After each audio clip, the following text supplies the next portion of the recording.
নমস্কার বন্ধুরা, আমার সাধারণ রান্না চ্যানেলে তোমাদের সবাইকে স্বাগত। আজ আমি চিকেনের ব্রেস্ট পিসগুলো দিয়ে একটা রেসিপি তোমাদের সাথে শেয়ার করব। প্রথমে আমি চিকেনটা একটা ডিম আর এক টুকরো লেবু দিয়ে 1 ঘন্টা মতো মাখিয়ে রেখেছি। ততক্ষণে আমি পেঁয়াজ, আদা, রসুন, কাঁচা লঙ্কা, ক্যাপসিকাম, টমেটো, ধনেপাতা সব কিছু ভালো করে কুচিয়ে নিয়েছি। এই রেসিপিটা তোমরা রুটি, ভাত সব কিছু দিয়েই খেতে পারবে। দেখো, আমি 1 ঘন্টা আগে এটা একটা ডিম আর লেবু দিয়ে ভালো করে মাখিয়ে রেখেছিলাম। আর এইটা যখন মাখানো ছিল, মাঝে মাঝে আমি চামচ দিয়ে একটু ওলটপালট করে দিচ্ছিলাম।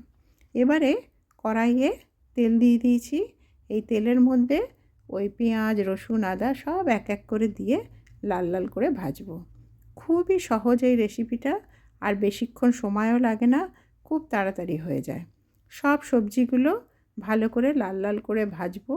আর যখন আমি প্রথমে পেঁয়াজ, আদা, রসুন ভাজবো, সেই সময় এখানে আমি সামান্য লবণ আর সামান্য চিনি ব্যবহার করেছি।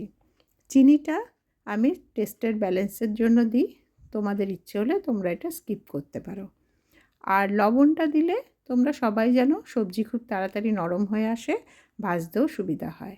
আমি ক্যাপসিকাম আর টমেটো দিয়ে দিয়েছি।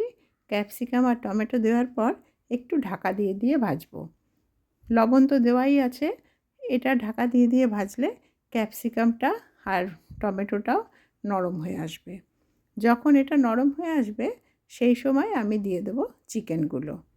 চিকেনটা দেওয়ার পরে এবার আমি আবার খুব ভালো করে ভাজতে থাকবো।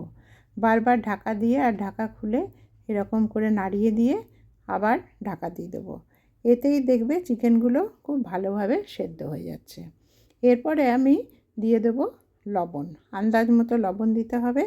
সেই লবণটা আগে মনে রাখতে হবে যে পেঁয়াজ ভাজার সময়ও কিন্তু কিছুটা লবণ ব্যবহার করা হয়েছিল, সেই জন্য লবণ আন্দাজ মতো দিতে হবে। আর বারবার ঢাকা দিয়ে ঢাকা খুলে এরকমভাবে নেড়ে নেড়ে দেখো কি সুন্দর শুকনো একটা ভাজা ভাজা অবস্থায় দাঁড়িয়েছে। এটা তোমরা রুটি, পরোটা যে কোনো কিছু দিয়েই খেতে পারো।